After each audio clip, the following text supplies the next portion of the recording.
स्वागत करता हूं आपके अपने YouTube चैनल पर। जितने भी हमारे भूतपूर्व सैनिक हैं वो इस वीडियो को कृपया करके लास्ट तक ज़रूर देख लें। हो सकता है आपके काम की ये वीडियो हो या आपके शेयर करने से इस वीडियो के थ्रू किसी अपने दूसरे भूतपूर्व सैनिक का या उनके परिवारजन का लाभ हो जाए। तो ये लेटेस्ट ऑर्डर जारी किया गया है। जितने भी हवलदार रिटायर्ड हैं जिनको जाते जाते ऑनररी रैंक दे दी जाती है नायब सूबेदार की, उनका पेंशन रिवीजन का पूरा मसला है। पूरा लंबा चौड़ा मसला है, अब सुलझ में आ गया है। भारत सरकार ने, मिनिस्टर डिफेंस ने भी इसको मानकर रिवाइज्ड पेंशन टेबल जारी कर दी है। देखिए, सबसे पहले तो मैं आपको बता दूं कि 2009 में एक लेटर जारी किया गया था।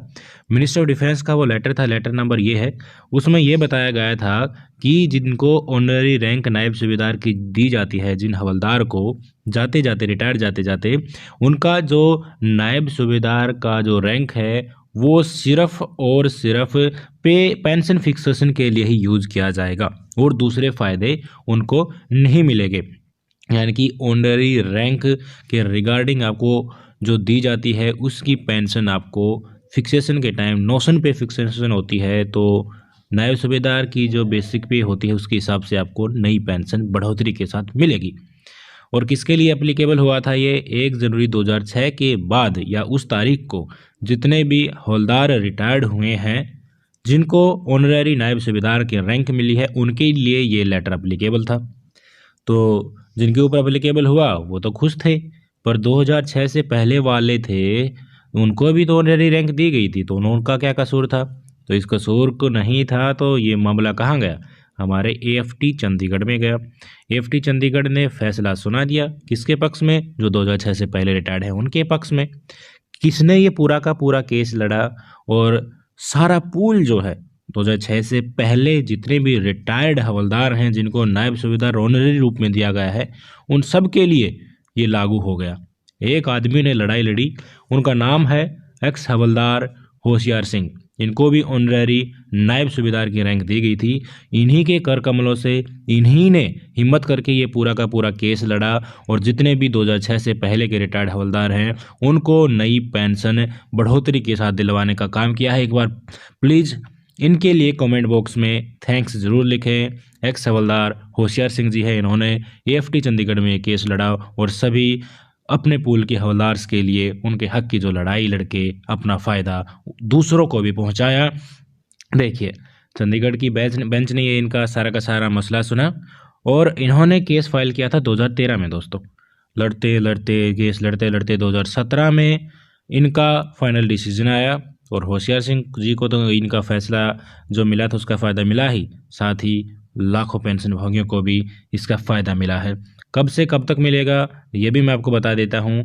एएफटी चंडीगढ़ ने भारत सरकार के जितने भी डिपार्टमेंट थे उनको आदेश दे दिया है कि 2006 से पहले रिटायर्ड हैं हवलदार जिनको नायब सूबेदार की ऑनररी रैंक दी गई थी रिटायरमेंट के टाइम, उनको भी नई सुविधा जो आप दे रहे हैं नायब सूबेदार की रैंक के हिसाब से नौशन पे फिक्सेशन करके पेंशन रिवाइज करने की जो सुविधा है वो 2006 से पहले वालों को भी दिया जाए। अब सरकार का क्या कहना है? ठीक है, कोर्ट का ऑर्डर है तो हम मान गए हैं, हमारा क्या है?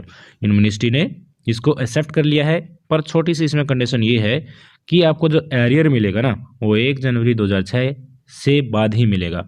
अगर आप 2006 से पहले रिटायर्ड हो चुके हैं, मान लीजिए आप 1980, 90, 95, 2004 कभी भी रिटायर्ड हुए हो, पर आपको आपकी पे फिक्सेशन जनवरी 2006 से और उसका एरियर उसी तारीख से मिलेगा, उससे पहले का नहीं मिलेगा। दोस्तों, और जितने भी पेंशन रिवीजन उसके बाद 1-2 बार हुई हैं मिनिस्ट्री ऑफ डिफेंस की लेटर के द्वारा वो भी आपके ऊपर अप्लीकेबल होंगी। रिवाइज लेटर भी, जो रिवाइज टेबल है आपकी, वो भी इस लेटर में दी गई है, वो मैं आपको नीचे दिखाऊंगा। इसके अलावा जितनी भी पेंशन डिसबर्सिंग एजेंसीज हैं, यानी कि आपकी वो मिलते होंगी पेंशन, आपकी बैंक से मिलती है, जहाँ भी पीसीडी इलाहाबाद आपका हेडक्वार्टर है, जो आपका पेंशन रिवीजन अथॉरिटी है ना, उनको पेंशन डिसबर्सिंग एजेंसी को आदेश दे दिया है कि आप फटाफट से पेंशन रिवीजन कर दीजिए। इस लेटर के हिसाब से कोई भी फर्दर क्लैरिफिकेशन नहीं दी जाएगी। जिनकी नौकरी 15 साल या 15 साल से ऊपर है, क्वालिफाइंग सर्विस जिनकी, उनका फटाफट से आप नई पेंशन रिवीजन टेबल जो इस लेटर के अंत में दी गई है उनको देख के फटाफट नई पेंशन देना शुरुआत कीजिए जो इस कैटेगरी में आते हैं। जो एरियर है मैं आपको बता दूं, 2006 से पहले का अब कभी भी रिटायर्ड हुए हो नहीं मिलेगा। 1 जनवरी 2006 से ही आपको एरियर मिलेगा। अगर आपकी नौकरी 15 साल से कम है और फिर भी आप पेंशन पा रहे हैं, किसी भी केस में हो सकता है, चाहे वो स्पेशल पेंशन हो, इनवैलिड पेंशन हो या डिसेबिलिटी पेंशन हो, तो आपके केस को पीसीडी इलाहाबाद को रेफर किया जाएगा। उसके बाद ही आपकी पेंशन रिवीजन इस कैटेगरी में होगी। जिनकी 15 साल से ऊपर नौकरी है उनके लिए तो पेंशन डिस्बर्सिंग एजेंसी फटाफट करके 1-2 महीने में आपका खाते में क्रेडिट एरियर के साथ कर देंगे। अगर आप चाहते हैं कि इस पेंशन बढ़ोतरी का आप कम्यूटेशन ले, तो वो सुविधा आपको नहीं मिलेगी। नोशन पे फिक्सेशन होगा आपका, उसका कोई फ़र्क नहीं पड़ने वाला है। आपको रिटायरमेंट ग्रेचुटी कितनी मिली थी, कितनी ली है आपने, और दूसरे रूल्स एंड रेगुलेशन, डिस्चार्ज या इनवैलिडेंट के टाइम में जो थे, वो आपको कोई भी इसमें इफेक्ट नहीं डालने वाले हैं। कोई भी ओवर पेमेंट अगर आपका है तो वो इसमें एडजस्ट किया जा सकता है, क्योंकि अच्छा खासा एरियर आएगा और उस एरियर के तौर पर आपका जो नोशन जो ओवरड्यू है, कुछ भी आपने ओवर पेमेंट है, पेंशन आपको ज़्यादा दे दी गई है या रिकवरी आपके अगेंस्ट में प्रोसेस में है, तो उसकी ओवर पेमेंट का एडजस्ट किया जा सकता है। कोई भी पेंशनर्स है वो चाहता है कि मैं तो अब जो है कुछ कैटेगरी के आपको पता ही होगा, मैं नाम नहीं लेना चाहता, जो भी हमारे भूतपूर्व सैनिक हैं जो आज इस दुनिया में नहीं है, तो उनके परिवार को इस कैटेगरी में जो आते हैं उनको लाइफ टाइम एरियर दिया जाएगा। लाइफ टाइम एरियर का अमाउंट आपको पता ही हो किस टाइम पे कितना मिलता है। जितना भी अकोमोलेशन होगा 1 जनवरी 2006 से उनका सारा का सारा एरियर दिया जाएगा। और मिनिस्ट्री ऑफ डिफेंस का जो लेटर था ना 2010 वाला, 2009 वाला, जिसमें शुरुआत में कहा गया था कि 2006 के बाद वालों को ये सुविधा मिलेगी, उसमें जो वो रूल्स एंड रेगुलेशन थे वे सेम टू सेम ही रहेंगे। कुछ गाइडलाइंस हैं फाइनेंस मिनिस्ट्री की जो उस लेटर में दी गई थी वो भी सेम टू सेम रहेंगे। यानी कि जो लेटर था ना 2009 वाला, वो 2006 से पहले वाले और बाद वालों के लिए अब समान रूप से लागू हो गया है। अब मैं आपको टेबल दिखा देता हूँ।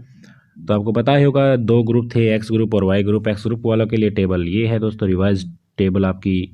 अब रिवाइज बेसिक पे पेंशन, सॉरी रिवाइज पेंशन आपकी इतनी होगी जो इस टेबल में दिखाई गई है। अगर आप एक्स ग्रुप में है और क्वालिफाइंग सर्विस आप यहाँ से देख सकते हैं, उसके कोरस्पॉन्डिंग टेबल से आप देख सकते हैं आपकी नई पेंशन दोस्तों कितनी बनने वाली है, रिवाइज्ड बेसिक पेंशन। इसके अलावा वाई ग्रुप में है तो आप यहाँ से देख सकते हैं, पूरी की पूरी टेबल है। इसको धीरे धीरे मैं स्क्रॉल डाउन करता हूँ। अगर आपको ये लेटर चाहिए, पीडीएफ फाइल इसकी चाहिए, तो कमेंट कर दीजिएगा वीडियो के नीचे, मैं आपको ये लेटर दे दूंगा और आप इसको आराम से बैठ के इसका संज्ञान ले सकते हैं। 21 फरवरी 2020 को ये लेटेस्ट ऑर्डर जारी किया गया था।